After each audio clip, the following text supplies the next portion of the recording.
Então, nós vamos começar hoje com o texto do Freud, que é o texto, né, de suplemento metapsicológico à teoria do sonho, que é um texto que me parece ser um texto interessante para a gente antecipar, se eu posso dizer desse modo, antecipar a nossa pesquisa da pulsão, que no próximo texto que a gente vai entrar e vai durar aí bastante tempo, vai ser para além do princípio de prazer. Né? Quero trazer esse texto do para além do princípio de prazer, juntamente com depois dele a gente elaborar alguns textos, não do Freud, mas de outros autores, né? Laplanche, Green, para a gente poder tentar entender um pouco também essa construção da própria pulsão em outros termos, né? Assim, então vamos lá, porque é um texto que não é um texto grande, mas é um texto muito, muito, muito denso, sabe? É um texto bem metapsicológico, um texto que o Freud vai trabalhar a ideia da metapsicologia. Provavelmente a gente não vai terminar isso hoje, porque tem muitos detalhes, mas vamos seguindo. Né? Eu vou deixar aqui, eu preciso disso aqui. Vou lendo as notas de rodapé aqui no próprio livro.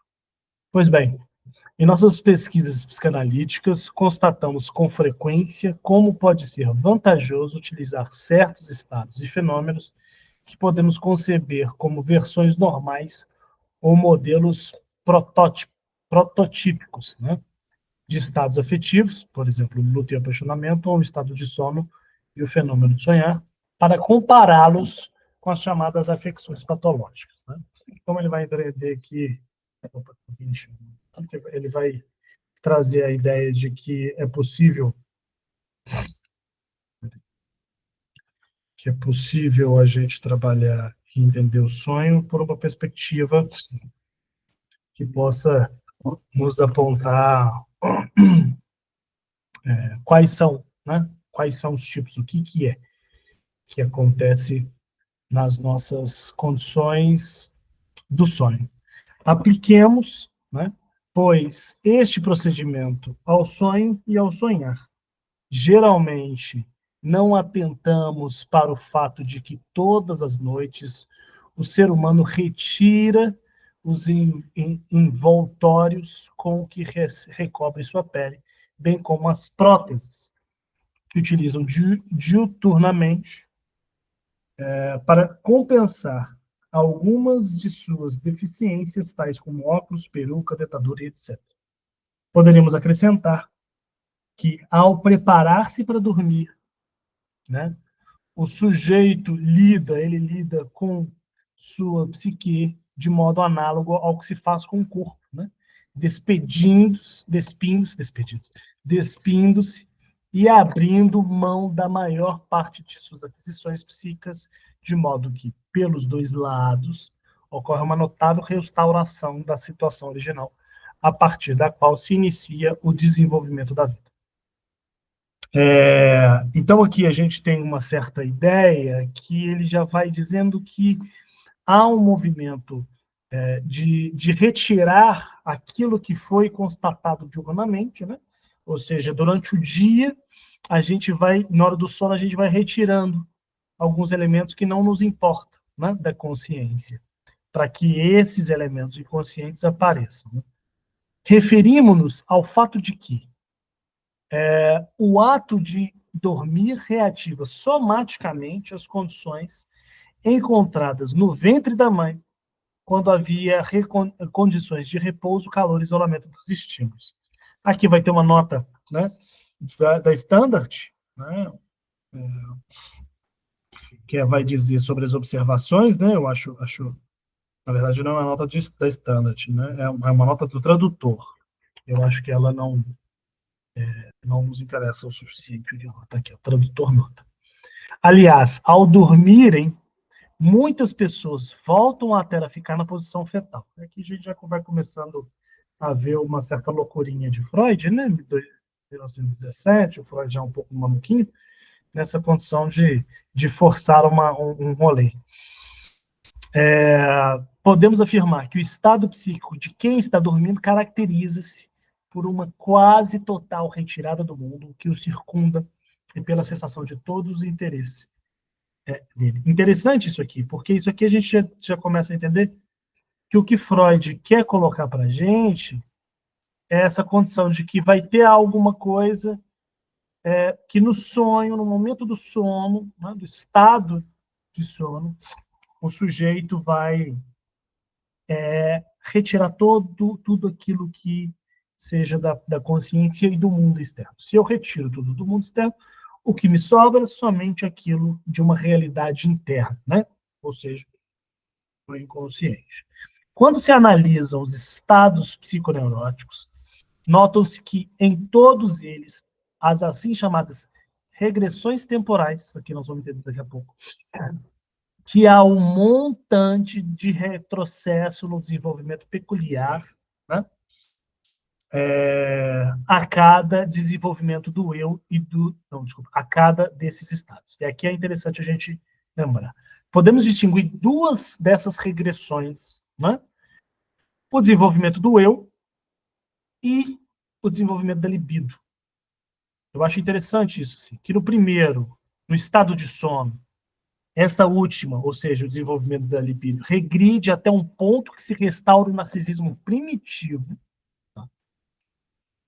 E a primeira regride durante o sono até o patamar de satisfação alucinatória dos desejos.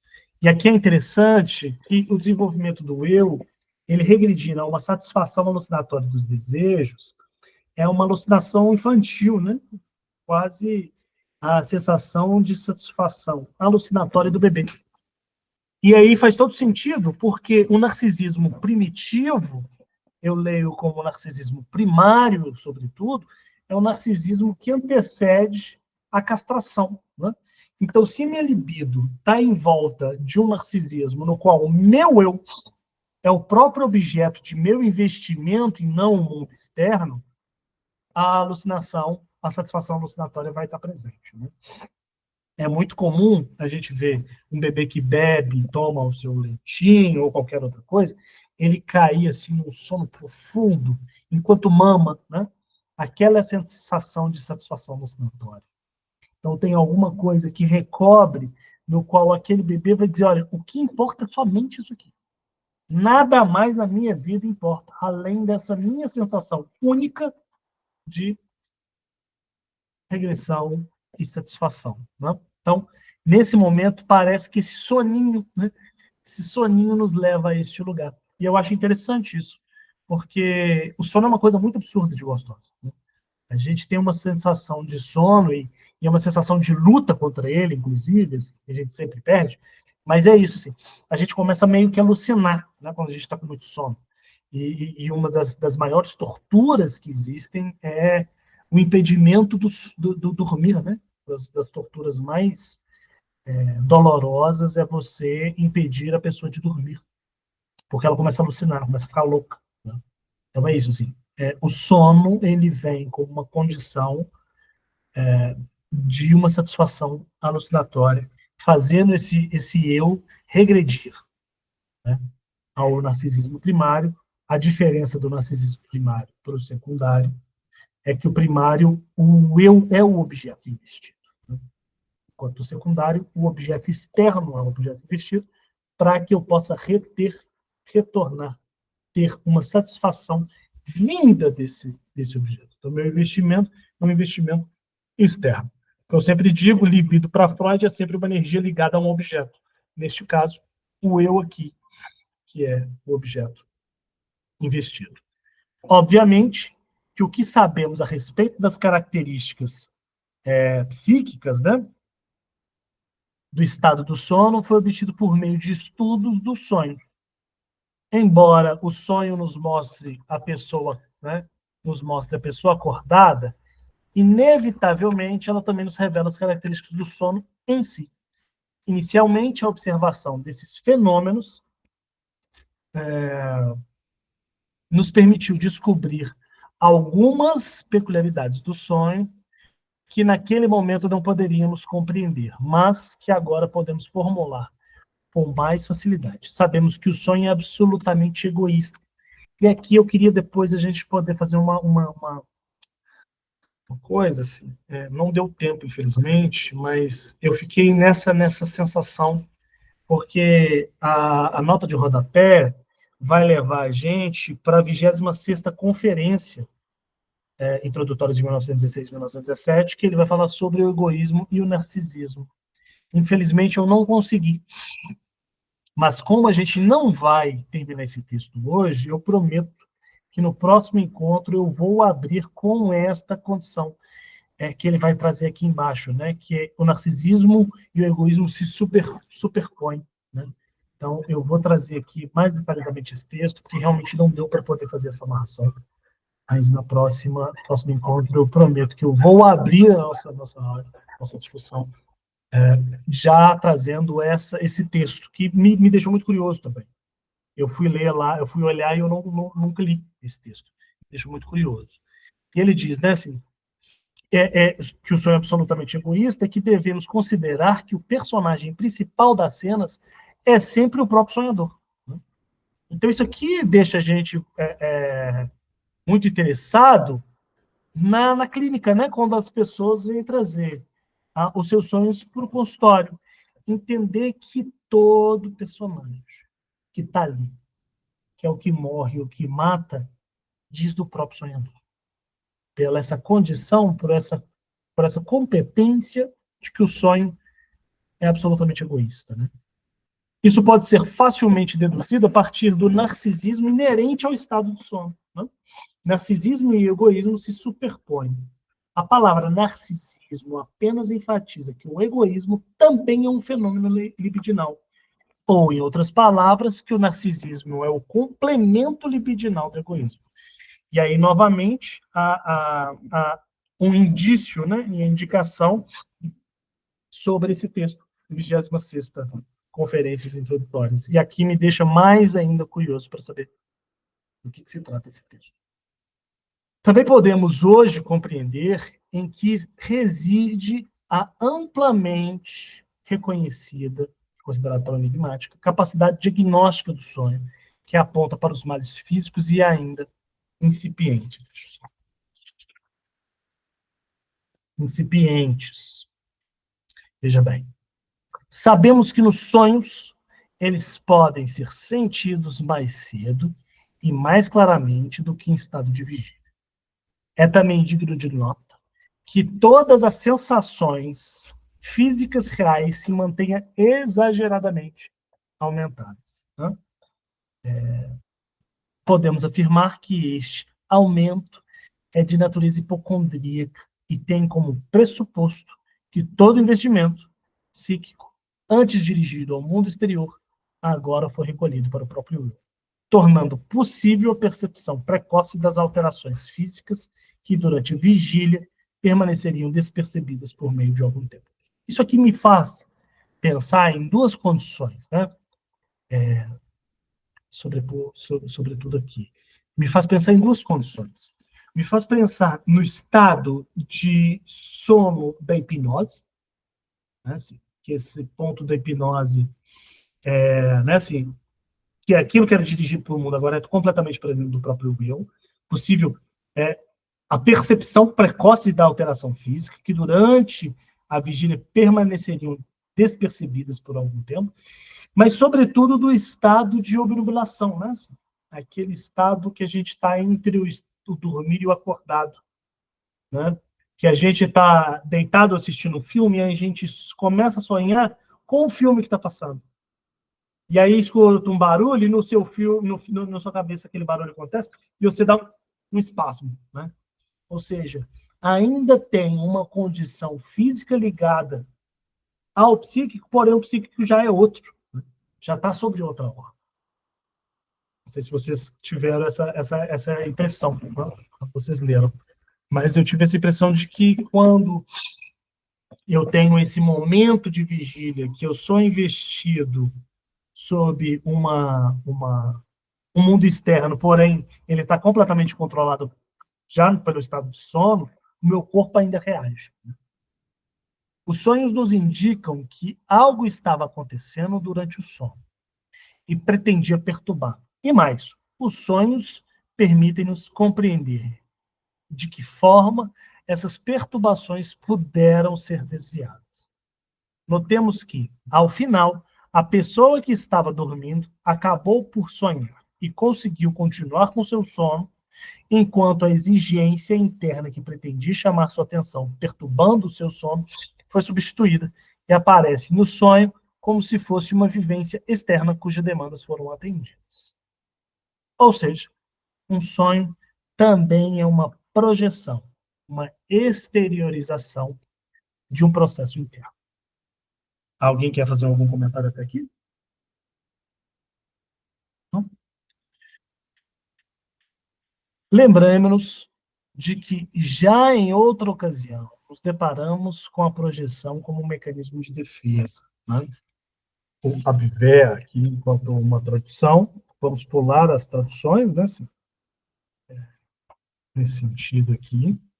Também já havíamos encontrado algo análogo ao estudarmos o mecanismo da fobia histérica, que resulta em que, por meio de tentativas de fuga, o indivíduo, afinal, conseguia proteger-se de uma ameaça externa que tinha tomado lugar uma vivência pulsional interna. Isso aqui, fobia, é exatamente este mecanismo. Protege de uma ameaça externa que tinha tomado lugar da pulsão de uma exigência interna. Né? Então, o que eu sempre digo, é muito mais fácil a gente ter pavor de uma aranha que a gente não encontra sempre, do que do nosso tio, que quando a gente era pequeno, esfregava o peito cabeludo na nossa cara. Então, isso é um contato, um ponto de fobia. É muito mais fácil ter fobia por um objeto do qual eu não tenho contato do que... E é por isso que ele chama de mecanismo de defesa. Todavia, não procederemos a uma discussão mais detalhada sobre a projeção, enquanto não tivermos analisado e dissecado a principal das afecções narcísicas, pois nela, o mecanismo da projeção tem um papel preponderante, mas, infelizmente, isso não cabe no escopo desta discussão, e, por ora, terá de ser deixado de lado. O que foi isso aqui? Aqui está dizendo uma coisa muito importante, que possivelmente o que Freud está dizendo aqui foi um texto que foi extraviado sobre a paranoia, né? O texto que foi perdido, que Freud cita sobre esse texto, mas esse é um dos 7 textos que até hoje não foi encontrado por Freud. Não foi encontrado por Freud, não foi encontrado, que Freud disse que escreveu. O Freud, no texto do inconsciente, tem uma nota de rodapé que ele diz que um trabalho, o inconsciente é um trabalho, e ele faz uma citação sobre a consciência, que ele diz, elaborei melhor no texto A Consciência. Então, Freud dedica um texto à consciência, mas esse é um texto que nunca foi encontrado. Eu, particularmente, adoraria saber o que é que Freud falou da consciência, sabe? Para quebrar, inclusive, essa tara de que a gente só trabalha com o inconsciente, sabe? Eu sempre digo isso. A nossa tara pelo inconsciente impede que a consciência tenha um resultado satisfatório, né? E aí vem uma teoria cognitivo-comportamental, por exemplo, que trabalha diretamente a consciência, que está muito mais elaborada para o mundo do que a gente, né? Da psicanálise. Porque a gente fica nessa coisa aí, desse enigma. Voltemos, pois, ao fenômeno do sono e nos perguntemos, agora, em que casos a intenção de dormir é perturbada? A resposta é que a perturbação pode ter origem numa excitação interna ou num estímulo externo, como qualquer outra coisa, né, Freud? Analisemos, em primeiro lugar, o caso menos transparente e mais interessante, a perturbação oriunda da excitação interna. A experiência nos mostra que o sonho é incitado por resquícios diurnos, isto é, por cargas de investimento que ocupam pensamentos. Essas cargas não se submeteram ao mesmo movimento de retirada geral que ocorrem todas as noites com as outras cargas de investimento. Tá? Então, veja bem o que ele está querendo dizer. Que temos coisas diurnas que a gente carrega, né? E que ocupam nossa mente. E que, em certo momento, eles não vão submeter ao mesmo lugar do que as cargas que já estão no inconsciente, que serão, que serão investidas, né? Elas, pelo contrário, elas retiveram obstinadamente certa quantidade de interesse libidinal em algum outro tipo de interesse. E aí é interessante que a gente possa entender que esses restos diurnos, né, que a gente chama, ele vai fazer parte somente para embrulhar o presente inconsciente. Então, eu passei o dia, por exemplo, hoje meu carro, lavaram o meu carro. Eu levei para uma pessoa lavar o meu carro. E aí eu posso sonhar com isso, com o meu carro limpo, e que alguma coisa aconteceu com o meu carro sujou. Né? Ou alguém, acontecendo alguma tragédia dentro do meu carro, ou alguma coisa, sabe? Então, o carro pode ser um ponto do resto de um para embrulhar essa experiência, que possivelmente seria traumática à consciência, né? Então, joga uma pitadinha de resto de uno para dar conta. E aí ele diz: o narcisismo do sono teve, então, logo de saída, de abrir aqui uma exceção, na qual se ancora e inicia a formação do sono. Na análise dos pacientes, encontramos esses resquícios diurnos como pensamentos oníricos latentes e temos de considerá-lo, tanto por sua natureza, quanto pela sua situação, como representantes pré-conscientes. Isto é, como pertencentes ao sistema pré-consciente. Aqui a gente tem uma coisa, né? Se é uma representação pré-consciente, a gente precisa ficar esperto, porque a gente já está dizendo de uma outra condição. Aqui está a condição, para mim, na minha leitura, aqui está a condição da linguagem. Né? Aqui já está aquilo que é estruturado como uma linguagem. Mas me pega essa parte, me pega com certa particularidade, porque tanto por sua natureza quanto por sua situação, como representantes, os resquícios diurnos, pensamentos latentes, eles são representantes pré-conscientes. O que isso quer dizer? O que eu estou insistindo nesse ponto? Para dizer que ele já é uma linguagem pré-determinada. Então, quando eu falo do meu carro, é porque o meu carro já tem uma estrutura linguageira que não tem como ir para o inconsciente. Ele ficará ali, na pré-consciência, como uma representação. Ele não vai para o meu inconsciente para embrulhar o inconsciente e sair. Não, ele vai embrulhar na pré-consciência. Certo? E aí que é o interessante, ele vai ser uma representação. Ele não vai ser uma representação de palavra. Ele vai ser uma representação de ideia. É uma imagem que está ali e que possivelmente ela vai ter voz depois, ou não. Mas ela é uma representação. Ela vai se juntar às outras para exatamente ter essa condição de ser aprovado. Né? Então, veja bem, essa condição me parece muito importante a gente deixar claro que as ideias diurnas, elas não vão para o inconsciente para depois se apresentar. Elas vão ficar ali, guardadas na pré-consciência. E por que eu estou insistindo nisso? Porque elas também não ficam na consciência. Entende? Tudo aquilo que a gente vive e percebe, alguns vão para a pré-consciência. Ou seja, eles vão entrar na memória psíquica. Porque o Freud vai dizer que a memória psíquica é o índice de percepção, o inconsciente e a pré-consciência. A consciência e a percepção estão fora da memória psíquica. Elas são tudo aquilo que é percebido. Se eu percebo, é porque já não é mais inconsciente. Entende? E aí, se eu estou percebendo esse marcador, e sonho com ele, é que, em alguma medida, este marcador e sua representação consciente e a percepção que tem, ela entra na minha memória psíquica. Ela entrou na minha memória psíquica como representação. Ou seja, ela avança na minha percepção. Ela teve um lugar específico. todo o resto foi jogado fora. Ou seja, tudo aquilo que a gente não sonha quando a gente dorme, tudo aquilo que a gente passou do dia e não sonha, foi em alguma medida jogado fora, porque só foi percebido, não foi elaborado. Tá compreendido? Então seguimos. Contudo, antes de prosseguirmos a discussão sobre a formação dos sonhos, é preciso ultrapassarmos certas dificuldades que se manifestam neste ponto. Havíamos afirmado que o narcisismo do sono implica a retirada das cargas de investimentos de todas as representações de objeto, tanto das parcelas inconscientes quanto das parcelas pré-conscientes. Vamos voltar nisso, mas vamos seguindo aqui porque ele vai fazer uma amarração. Entretanto, se admitirmos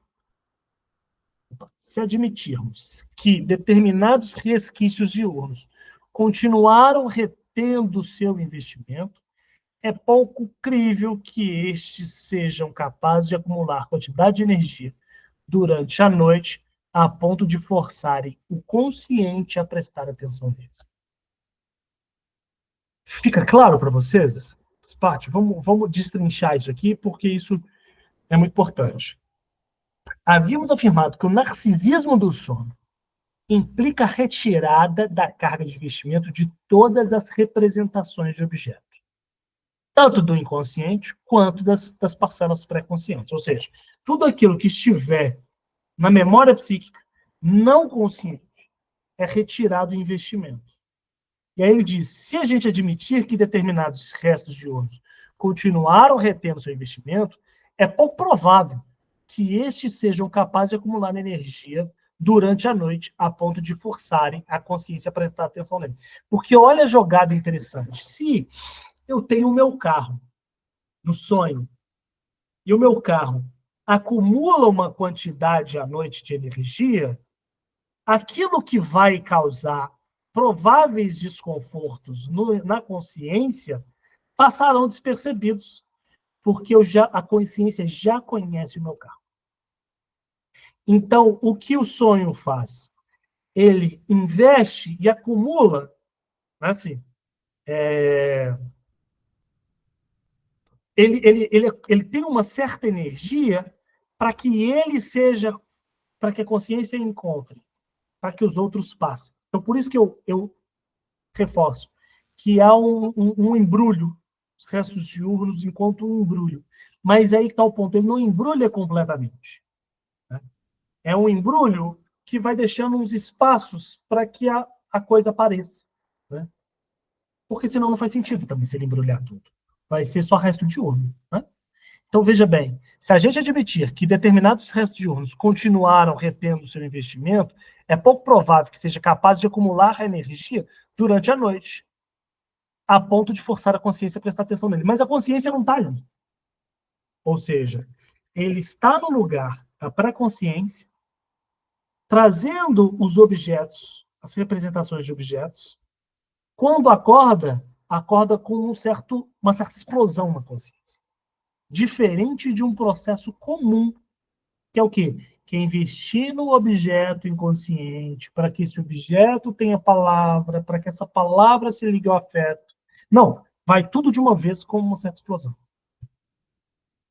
E aí, quando o sonho é muito devastador, a gente fica um pouco mal, né? A gente fica relativamente cansado, né? Porque esse sonho, ele nos coloca a elaborar muitas coisas, né? Então você fala, nossa, mas eu sonho sempre, por exemplo, com o meu ex. Eu sempre sonho com o meu ex, eu sempre sonho com o meu ex. Então quer dizer que eu quero ver meu ex? Não, é porque já é uma imagem conhecida. Ele vai trazer novas faces desse processo que talvez não tenha sido elaborado. Né? Então, o Freud não diz aqui em cima, o sonho é absolutamente egoísta, que devemos considerar que o personagem principal das cenas é sempre o próprio sonhador. Se eu sonho sempre com o meu ex, é porque tem algo meu naquele ex. Pode ser o simples fato de você não ter. Olha, eu acho que eu fui trouxa, ou eu acho que eu fiz tal coisa, eu acho que não se resolveu, eu tenho dó do meu ex, alguma coisa assim. um investimento ali. Não que seja, será que eu estou a fim de voltar para o meu? Não tem nada a ver. O que vai determinar é exatamente o que você vai dizer sobre isso. Alguma dúvida, gente? Esqueci minha água. Dúvidas? Não sei se, na verdade, talvez seja uma dúvida. Hoje eu estava lendo O Homem dos Lobos, e também tem isso, né, do sonho. Sim.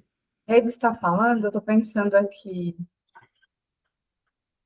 não era ele, mas tinha algo que estava sendo dito ali sobre histórias escutadas, né, e conhecidas.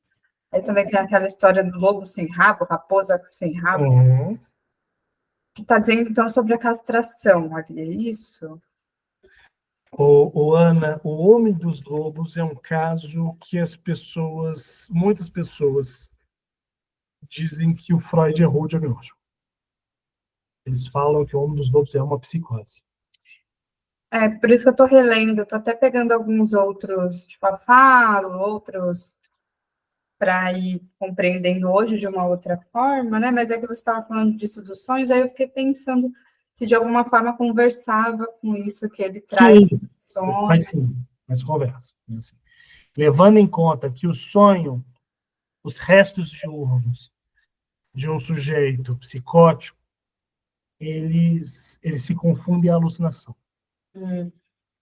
Ou seja, não se sabe o que foi sonho, não se sabe o que é alucinação.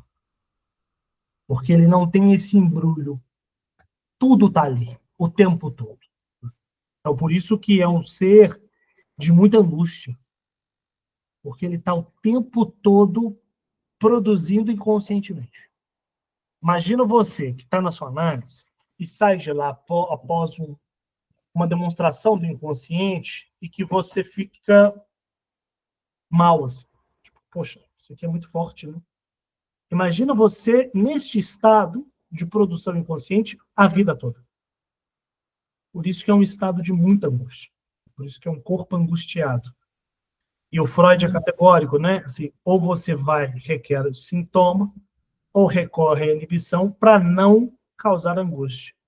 Na psicose não tem sintoma, nem a recorrência da inibição. Quando recorre à inibição, recorre à melancolia. Ou seja, está sempre ao campo da angústia. Né? Sempre ali escancarado. Isso que Lacan vai chamar de real. Né? Sempre está escancarado. Mas sim, mas tem é isso que você disse, essa relação. Né? Você assistiu aquele filme Val tem Medo? Já assisti. Tem a ver com isso que você está falando, né? Perturbador. Essa coisa de não ter pausa, não ter Tem descanso. pausa, não tem pausa. É sempre que é isso, né? Não sei se você teve essa impressão. Eu tive a impressão de que ele é perturbador, que é um filme longo. Sabe assim, eu não tive tempo para puxar um fôlego. E é esse sujeito da psicose. Né? Ele não puxa fôlego, ele não tem tempo para sentar. Pronto, agora eu vou beber uma água. E um filme um atrás do outro. Uma coisa acontece, outra acontece, ele atropela, e aí ele vai atropelado, ele sai, e a pessoa quer entrar dentro do lugar, a pessoa corre atrás dele. É sempre muita loucura. Né? É difícil ter furo, né? Quase não tem. É sempre muito... Esse filme é perturbadíssimo. É. Misericórdia. E aí o Freud diz, seria mais coerente pressupormos que a carga de investimento que nele restou é muito mais fraca do que a presente durante o dia, né? A análise de pacientes aqui nos poupa de maiores especulações, por demonstrar que, para poderem se apresentar como formadores de sonhos, esses resquícios diurnos têm de receber reforço das fontes geradoras das pulsões inconscientes. Né? Inicialmente, essa suposição parece não apresentar nenhuma dificuldade, pois é de se supor que a censura entre a pré-consciência e o inconsciente esteja muito reduzida durante o sono, facilitando a comunicação entre os dois sistemas. Olha que interessante a sua pergunta, Ana, e olha o que o Freud apresenta. Ele está dizendo exatamente isso. O sonho e o estado esquizofrênico é o mesmo. Por isso que eu digo que a alucinação se mistura ao sonho.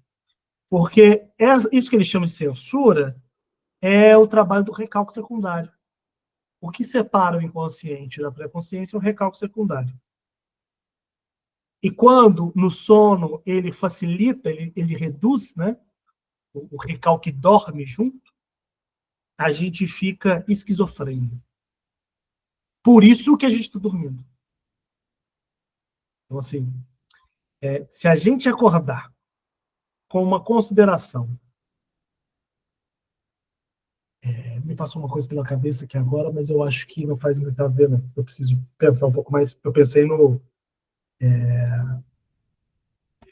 pânico do... Como é que chama o negócio do sono lá? O transtorno do sono? Paralisia do sono? Paralisia do sono. Pensei nela aqui, porque ela sempre traz uma alucinação, né? Sempre traz uma recorrência de alucinação e o seu corpo fica completamente paralisado.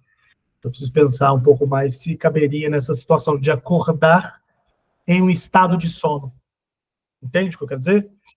Ou seja, acordar com a censura do recalque ainda reduzido. Porque é isso. Todo mundo que me fala que tem paralisia do sono, todo mundo tem uma alucinação. Fala que viu capeta, fala que viu vulto, escutou voz. Isso é um estado alucinatório. Porque eu acredito que ele ainda esteja sonhando. Porém, ele acorda. O corpo está respondendo ao processo de sono. Só que ele acordou. Então, eu acho que se torna uma mistura entre o eu acordado e o eu dormindo. Penso nisso assim. Lucas, você levantou a mão? Sim, eu pensei quando você falou do sonho ele se aproximar da esquizofrenia, no sentido de que por isso que a gente está dormindo, ou seja, é como se isso não poderia aparecer durante o estado de vigília, né? Então tem que Isso, aparecer só quando está dormindo, isso. como uma espécie de defesa, assim. Exatamente, Lucas. E quando eu faço essa assimilação, é exatamente porque eu estou nesse sono. Eu durmo, e aí vamos dizer, vou dizer assim, mas pelo amor de Deus, não leiam como uma forma pejorativa, tá? Eu durmo e a esquizofrenia faz a festa. É à toa que ele vem dizer aqui daqui a pouco sobre a demência precoce, que é a esquizofrenia da época, né? Mas vamos lá. Todavia, há uma dificuldade que não devemos omitir. Se afirmarmos que o estado narcísico do sono teve como consequência a retirada de todos os investimentos, se afirmarmos que o estado narcísico do sono teve como consequência a retirada de todos os investimentos do sistema pré-consciente e inconsciente, então não há possibilidade de que há resquícios pré-conscientes do dia restam. Então não há possibilidade de que os resquícios pré-conscientes do dia recebam reforços das moções pulsionais inconscientes, as quais também suspenderam seus investimentos no eu. Como se nota, neste ponto, a teoria da formação do sonho ou tem que ser salva por meio da alteração do pressuposto inicial sobre o nascimento do sono, ou desembocará numa contradição insuperável. O que ele está dizendo é, se não há possibilidade de investimento, né, desses resquícios diurnos, o inconsciente também não vai investir. Então, como é que ele está lá? Como é que eu posso, que é a pergunta dele,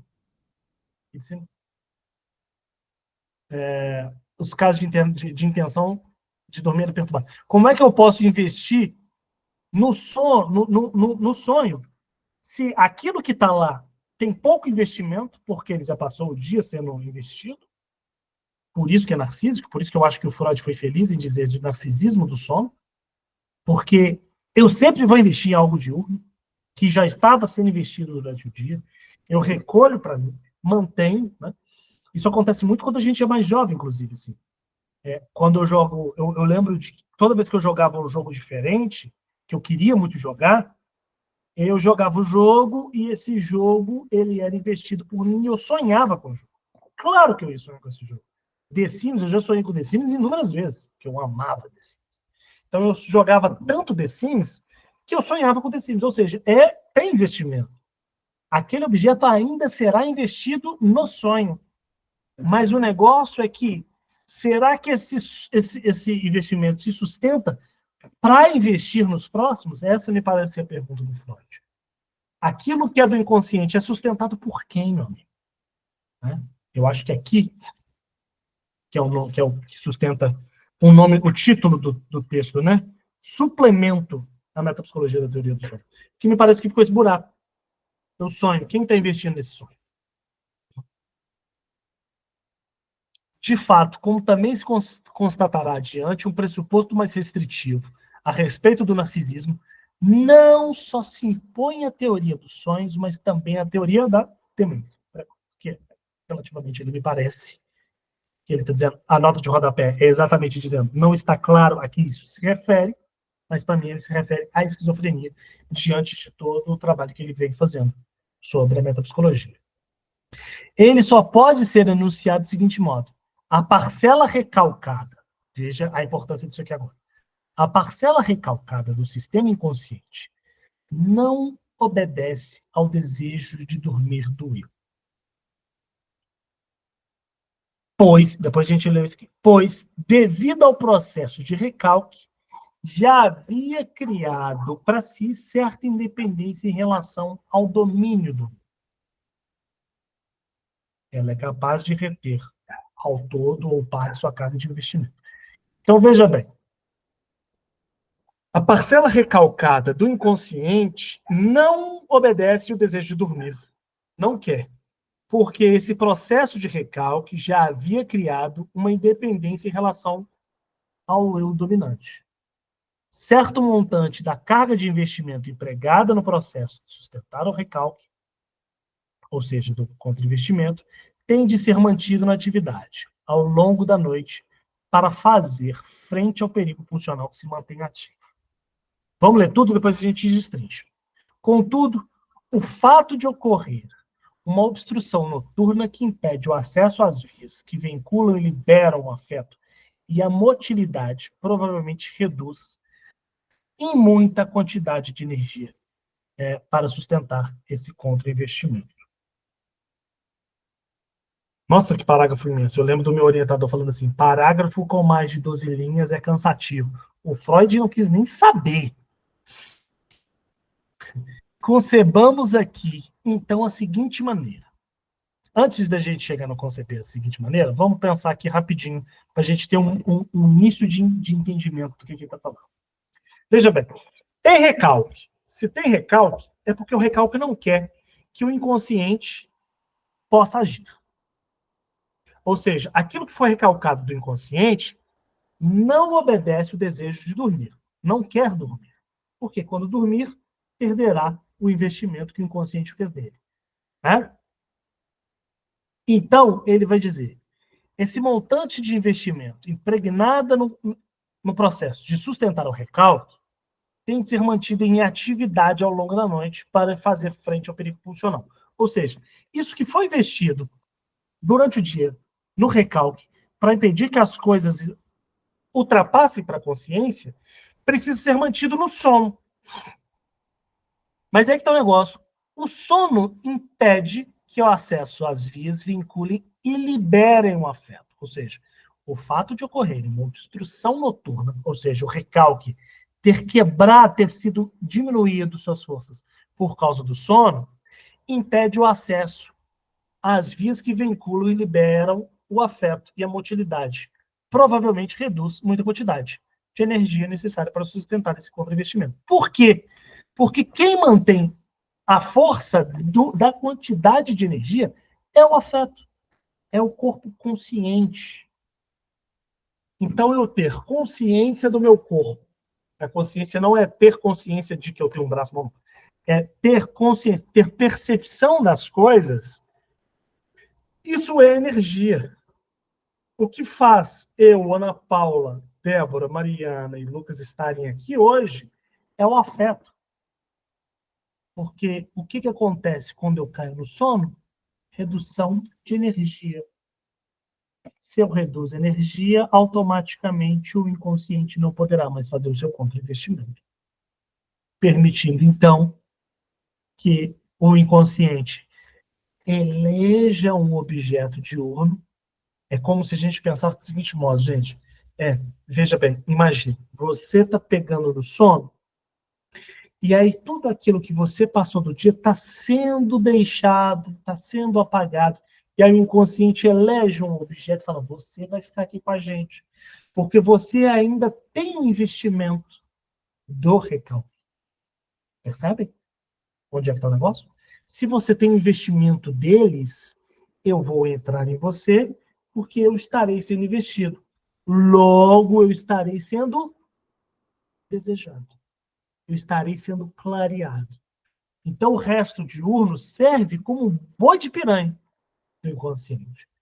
Porque se você continuar somente sendo investido pelos desejos inconscientes, você não chega a lugar algum. Quando você se tornar acordar, Raquel vai fazer a sua função de falar, como assim, Marcel, que você estava de pênis ereto numa imagem com sua mãe pelada, Marcel? Mas o Marcel pode estar de pênis ereto no sonho de uma imagem como professora do primário. O Freud vai dizer, os primeiros substitutos edípicos são os professores primários. Então vai deixar eu lembrar daquela professora do primário, que ela tinha 30 anos, eu hoje tenho 36, que a gente pode transar, sabe assim? Olha como é que a coisa vai acontecer. Do que eu somente lembrar da minha mãe pelada e eu querendo transar com ela. Não dá. Freud vai falar, não vai rolar.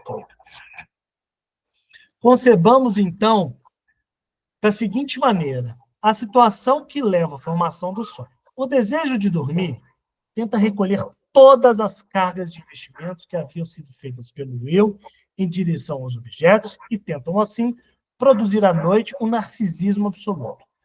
Tudo é meu, tudo fica comigo. Se o trabalhador produz, tudo é do trabalhador. Esta é a ideia marxista do desejo de dormir. Se tudo produz, tudo pertence. Isso só pode ser conseguido, e só pode ser conseguido em parte, pois a parcela recalcada pertinente ao sistema inconsciente não cede ao desejo de dormir. Isso torna necessário manter em atividade uma parte dos contra-investimentos, bem como a censura entre o inconsciente e a pré-consciência. Ainda que tal atividade esteja reduzida a um patamar muito abaixo do vigente durante o dia. Assim, podemos afirmar que quanto mais o eu alcança e domina os sistemas, mais esvaziados eles estão em cargos de investimentos e, inversamente, quanto mais fortes são os investimentos funcionais inconscientes, tanto mais frágil é o sono. Percebe o que Freud está querendo nos dizer aqui? Pesadelo, gente. Pesadelo acontece muito na infância, por quê? Porque o nosso eu está fraco. Nós não somos seres fortalecidos de análise do eu. Então é muito mais fácil, e aqui a gente pode deixar muito claro, eu sonhava muito mais com terror quando eu era criança do que mais velho. Porque o meu eu hoje está mais forte. Então, o inconsciente é frágil. O inconsciente se torna mais frágil em força do eu. Então, ele me impede. É muito mais difícil de eu acordar por causa de um sonho. Hoje. Já assistiram Divertidamente.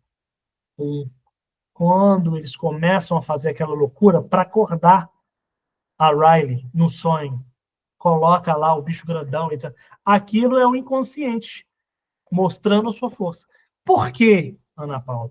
Porque quando eu acordo de um pesadelo, eu lembro do pesadelo. Não tive tempo para recalcar. Não tive o estado de adormecer e acordar. Houve uma ruptura. Então, toda vez que eu acordo, eu lembro. E que me dificulta de dormir de novo. Então, eu vou ficar rememorando aquela lembrança de pavor que foi satisfeita pelo inconsciente. Já não é mais aquele do inconsciente. Em casos extremos, o eu chega a desistir do desejo de dormir, que eu acabei de falar, porque se sente incapaz de inibir os impulsos recalcados, liberados durante o sono. Ou, em outras palavras, o eu renuncia ao sono porque tem os seus sonhos. Aí, eu acabei de falar. eu e Freud estamos muito alinhados. Mais adiante, devido às sérias consequências que produz, abordaremos a importância de levar em conta o pressuposto da oposição dos impulsos recalcados. Por hora, continuemos a acompanhar a situação em que dá a formação do sonho. Gente, vocês têm alguma dúvida até aqui?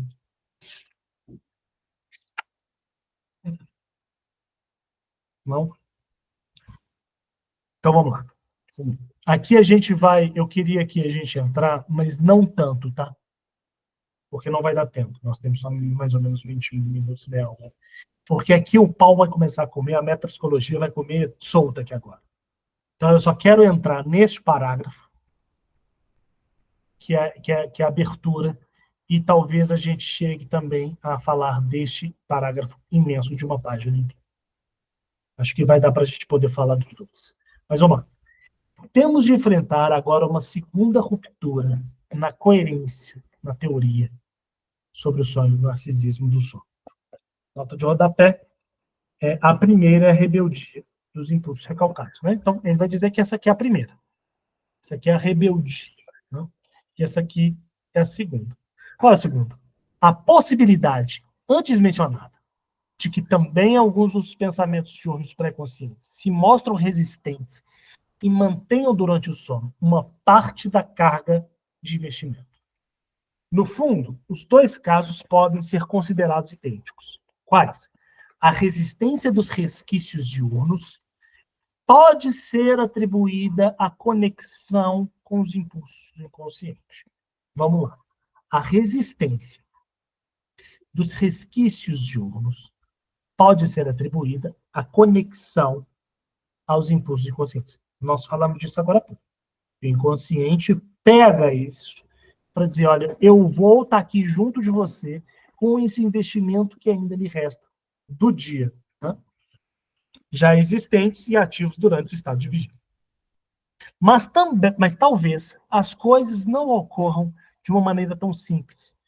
E somente durante o sono, graças ao fato de, nesse estado, a comunicação entre a pré-consciência e o inconsciente ser mais fácil, os resquícios diurnos, não totalmente esvaziados, logrem estabelecer contato com o material recalcado. Novamente, o que a gente havia dito. Vai entrando dentro do carro todas as possibilidades de pessoas e objetos inconscientes, já que este carro já está investido. E aí fica muito mais fácil a gente conversar sobre ele. Porque na hora que eu acordo, eu falo, caralho, que sonho bizarro. Nesse caralho, que sonho bizarro, eu já estou dando palavra. Ok?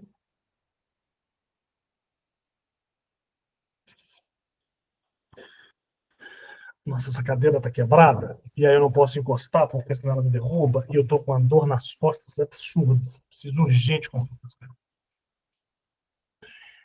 E vai piorando quando chega o parágrafo grande, né? Vai dando mais. E aí eu vou falando, pelo amor de Deus, para que acabe para eu poder respirar, e eu esqueci minha água, e a cadeira quebrando. É um puro caos aqui. Em ambos os casos, ocorrerá, então, o passo decisivo no processo da formação de sonho. É formado o desejo pré-consciente do sonho. Isso que a gente precisa notar. O qual expressa o impulso inconsciente e é vinculado pelos resquícios diurnos pré-conscientes. Então, veja bem, aquilo que era do inconsciente se agarra e diz, estamos juntos, vamos usar um pouco da sua energia psíquica que já está investida pelo recalque.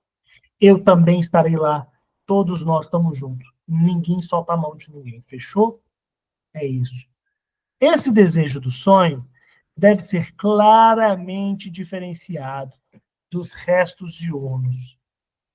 Ele não tem necessariamente de ter existido na vida em vigília. E pode já mostrar o mesmo caráter irracional de qualquer material inconsciente, né? Que qualquer material inconsciente traz consigo ao ser transposto para o consciente. O desejo do sonho não pode ser confundido com os impulsos carregados de desejo, que possivelmente, mas não necessariamente, se encontravam entre os pensamentos oníricos pré-conscientes. E olha que legal. Helmut Gedanken, deixa eu ver aqui, 23. Aqui ele está dizendo pensamento do sonho, né? Observação. Ver relação entre pensado e desejado.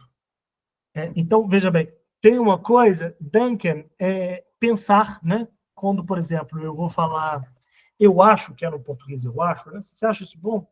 Eu acho que sim, ou seja, eu penso que sim, eu uso Duncan, esse verbo Duncan. Então, é o pensamento do sonho. Né? Então, é aquilo que, de fato, eu tenho. O que eu vejo é não misturar isso que está carregado de desejo com os meus achismos diários, né? Assim, os meus achismos cotidianos. Né? Então, parece que ele está dizendo isso assim. Não acreditar que esse irracional tem a ver com você. A ver com você no sentido consciente da coisa.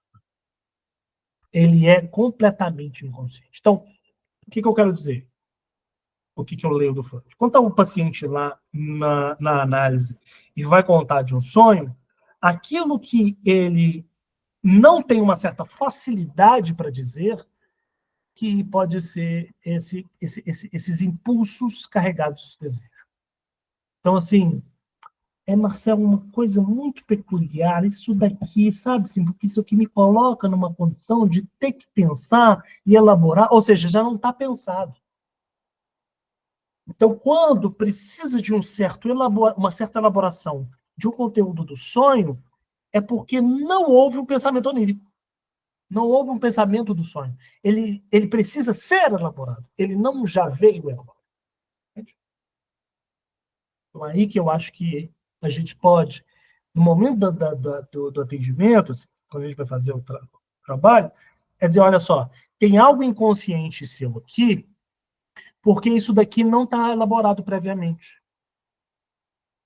Quando vem elaborado previamente, já não nos interessa. Ah, Marcelo, isso daqui é muito claro, isso aqui é assim, assim, assim, assim, assim, assim, seja. Está elaborado previamente, não nos interessa.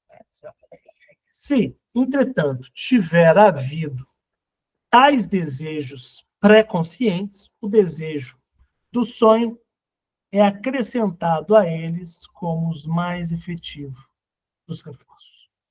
Ou seja, se aquilo já for também já compartilhado, a gente faz isso, né? Eu lembro de uma paciente dizendo o seguinte: vamos usar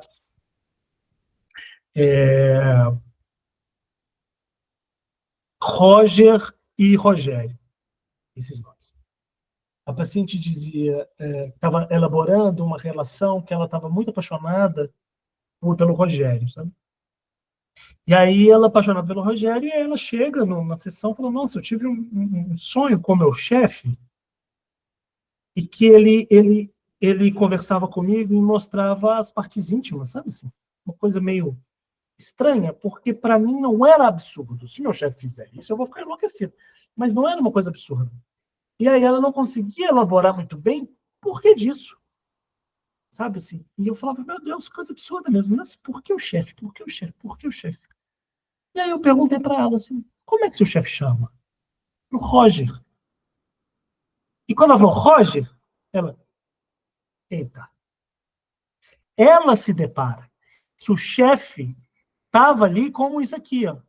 O desejo do sonho, né? Já tinha havido desejos pré-conscientes, que ela já estava elaborando o Rogério, e veio com um sonho efetivo com o Roger, que na verdade ela queria era o Rogério mostrando para isso. Né? Então, havia ali uma condição pré-determinada. Só precisou de uma imagem acústica para se ligar ao objeto, que Freud vai falar, né? No apêndice C, no anexo C do texto inconsciente, ele vai dizer isso assim. Eu preciso de uma imagem acústica para que essa imagem acústica se ligue ao visual, para então a gente ter uma cadeia de palavra e objeto. Então foi isso. Ela tinha uma imagem acústica, mas quando ela se liga ao visual, Roger, eita, não é o Roger, é o Rogério. que então ela tem uma representação. Ela deu palavra ao objeto de fato desejado, inconsciente, que é o Rogério.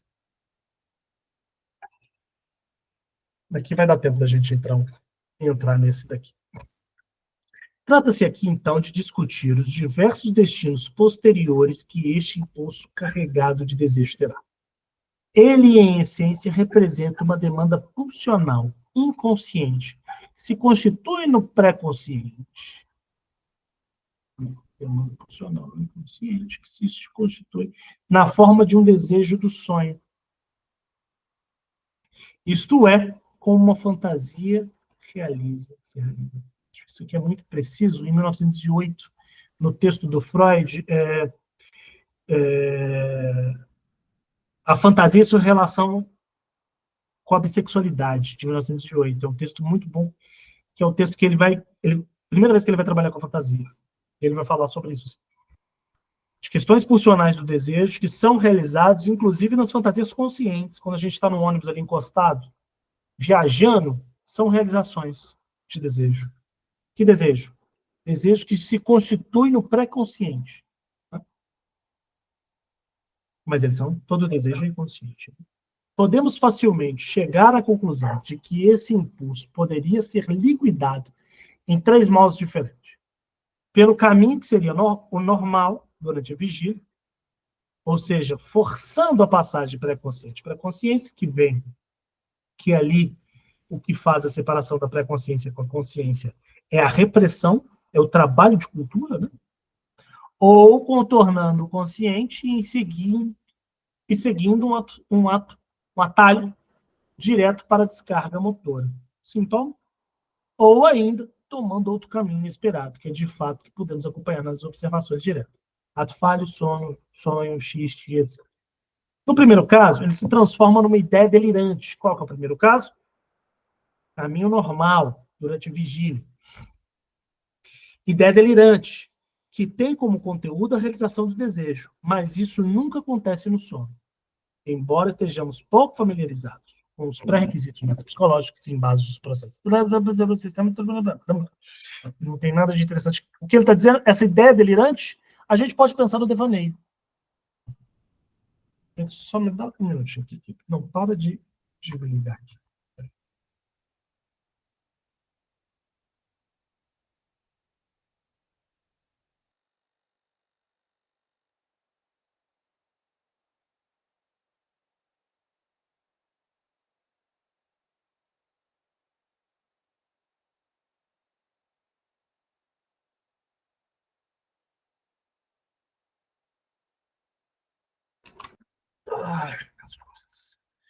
Então é isso assim. A ideia delirante, essa que é de forma direta, eu penso no devaneio mesmo.